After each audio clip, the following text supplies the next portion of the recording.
Hi everybody, welcome back to my channel. Today we're going to be making some green sauce and salsa from tomatillos. Okay, what you're going to need for this recipe is 6 tablespoons of olive oil, 2 large onions roughly chopped, 12 cloves of garlic chopped, 8 Anaheim chili peppers chopped, 4 to 5 jalapenos, seeded, deveined, and chopped. Now with the jalapenos, you can add more or less depending on how much heat you want.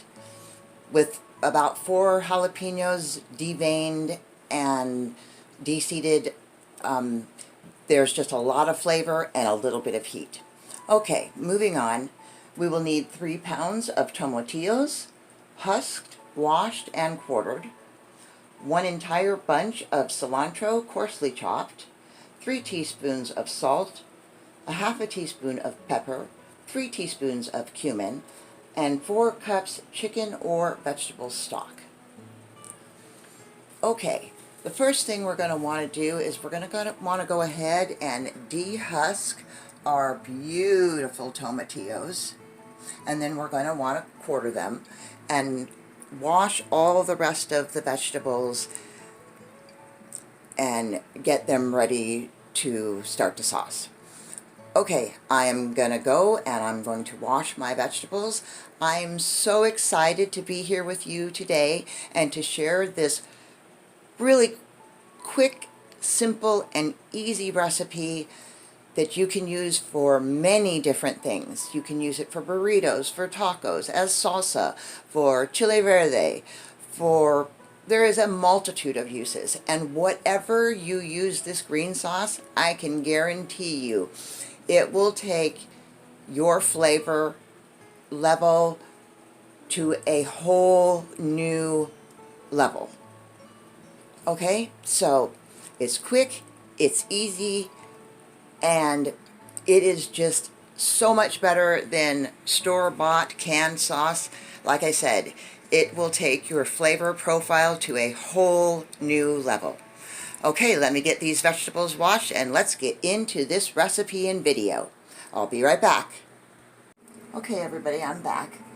I've got all my vegetables cleaned and washed, de-seeded, deveined, and sitting here ready to go.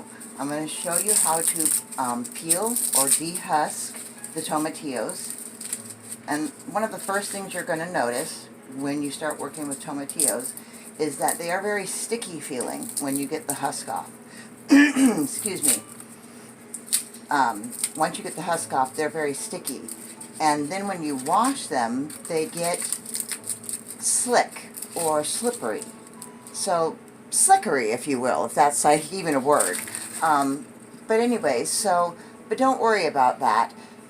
Give them a good washing. Wash them 3 or 4 times, and then you will not get all of that slipperiness off. So don't worry about that. That's what I'm here for. Is I taste test all these recipes and I make sure that everything is yummy before I post a video. So I'm going to wash my hands and then I'm going to show you how to quarter these tomatillos, and I'll be right back.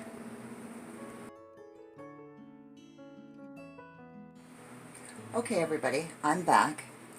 Now once you get these thoroughly washed, you're just going to want to go ahead and quarter them. If you have a little bit bigger ones, you can quarter them and then go ahead and cut that piece in half.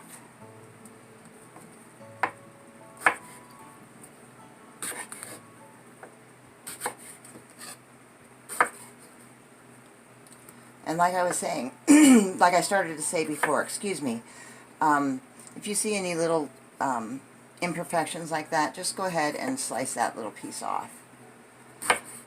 In the finished product, you won't notice like any slipperiness or anything, so don't be taken aback by the way that they feel when you're peeling them and washing them. Okay, the sauce is just really good, so don't let that deter you.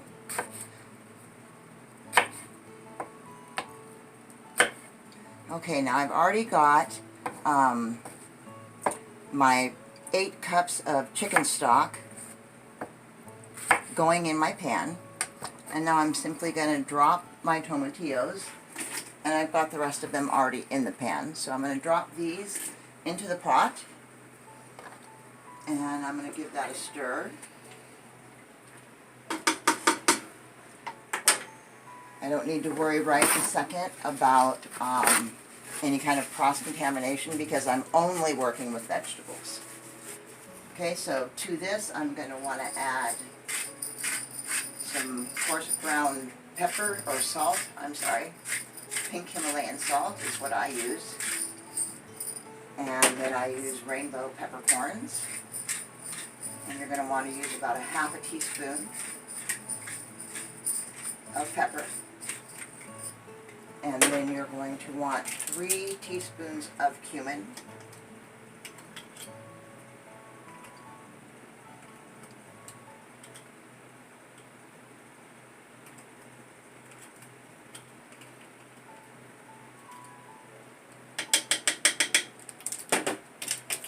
Okay, give that a quick stir just to mix everything up. And then you're going to go ahead and bring these to a boil. And then when they come to a boil, you're going to want to turn them down and let them start cooking for, I don't know, probably let them cook like 10 minutes or so. And then you're going to want to go ahead and add in all of the rest of your vegetables. You have your Anaheim Chile peppers here, your onions here, my jalapenos here, my cilantro here, and my garlic here. And all of this is just going to diminish for the most part, except for the part that I'm going to keep aside for my chunky salsa. All of this is just going to go down into Flavorland, and all of these flavors are going to marry together. I'm so happy really to be here today and share this recipe with you, because when my friend shared it with me, I was absolutely amazed at really how simple this recipe is to make and how absolutely game-changing it is in the finished product of whatever you're making. Okay, everybody, I'm going to let this come to a boil, and I will be right back.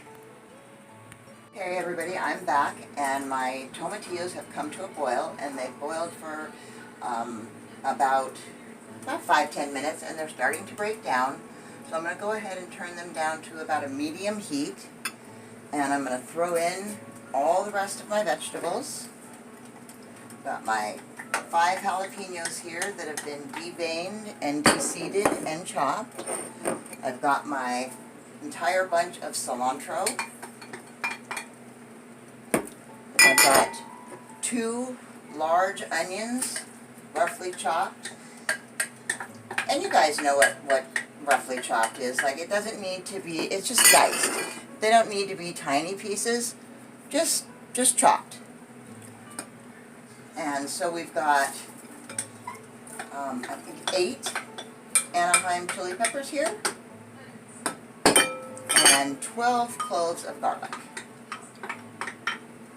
Okay, we're going to give this a little stir.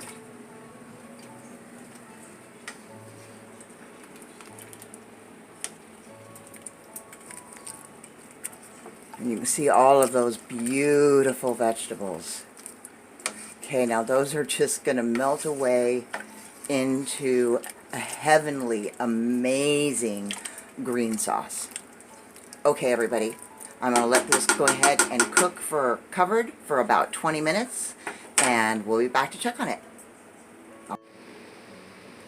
Okay, I'm back, and my sauce has finished cooking. Everything is nice and soft.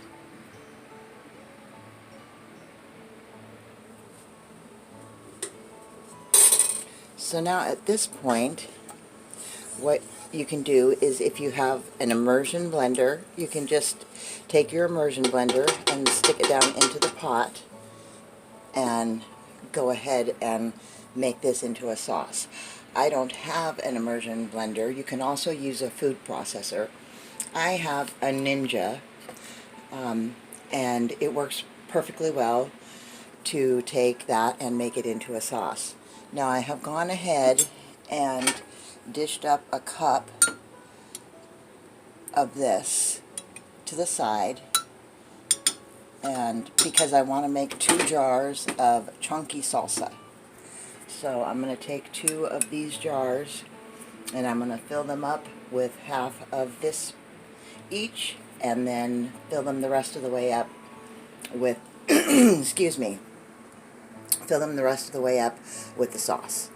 I'm not exactly sure how much I'm going to get out of this cook, so I've prepared that many jars. Okay, I'm going to go ahead and I'm going to put my mixture into my Ninja, and I will be back.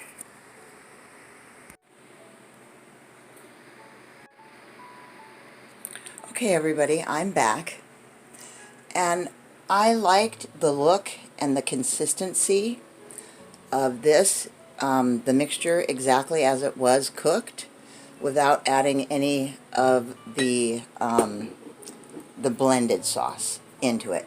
So I went ahead and made up these 2 jars, and they are done. So they can be set aside to go up in the freezer. Now, with this right here, this is the consistency that you're looking for. If yours comes out a little bit thicker, you can always add a little more broth, or you can add a little bit of water. But that is the consistency that you're looking for your enchilada sauce and your sauce, just your overall sauce in general. This is a chunky salsa that I adore chunky salsa, so I just decided to make that myself. Okay, so now I am going to pour this mixture into my jars, and I will be right back. That was only about half the batch. The rest of it is still in the pot here. Oh, and I did mean to tell you that always be sure and taste your food as you go along. I did taste it, and I decided that I put another 3 teaspoons of salt, another teaspoon of pepper, and another 2 teaspoons of cumin into my batch. Okay, I'm going to pour this into the jar, and I will be right back. Okay everybody, I'm back, and here is the take from that cook. I got 2 jars of chunky salsa and 4 jars of sauce, small jars of sauce, and 1 large quart jar of sauce. So that's a pretty good take for about an hour's worth of work. Okay, so if you got any value out of this, I really hope you enjoyed the video. Please give me a like. If you're new and you like my video, or you got any value out of my content, go ahead and hit that subscribe button. I want to thank you all for watching. I hope you enjoyed the video. I hope you have a wonderful evening. Thank you so much. Brightest blessings.